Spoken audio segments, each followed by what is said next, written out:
Hi everyone, wanted to do a video on a question that I'm getting asked a lot at the minute. It's a question that I imagine pretty much every mortgage advisor is getting asked all the time, and that is, when can you remortgage? So when you're coming to the end of the deal, when can you start looking to get a new deal in place? Now, don't panic, I've not had a stroke. I'm wearing a Christmas jumper, I do know that, and I will explain why in a minute. So when you're coming to the end of your current deal, it's really important that you don't wait until your deal expires to start looking for a new rate.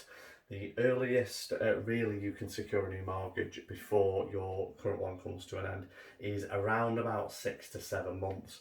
So realistically, if your mortgage deal is coming to the end, so if your current rate is coming to the end before the end of this year, hence the Christmas jumper, if it's coming to the end before December, you really should start looking now. Now, you might say, if I get a new deal in place, what happens if interest rates go down in that time? Well, it's dead simple. You can just cancel your application, move to a different lender or a different product with the same lender.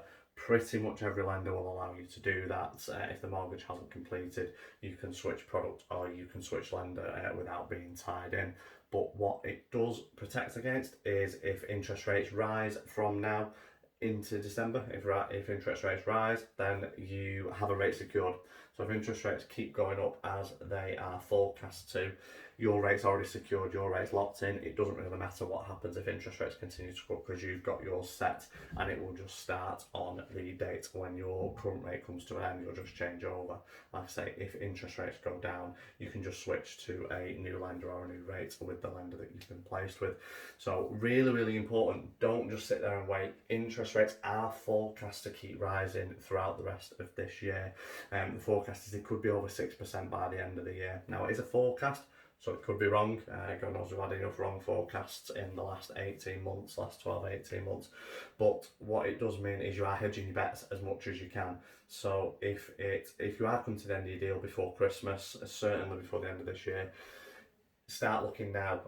Review your options, have a look at different lenders, see what the best options are. Don't wait, because it could end up costing you a lot more money if you do leave it, and certainly if you leave it and roll onto the lender's standard variable rates, which are typically much higher than the rate you're on now. So I hope this helps, and I hope this answers a question that a lot of you have been asking me. But yeah, don't wait, have a look now. See you on the next one.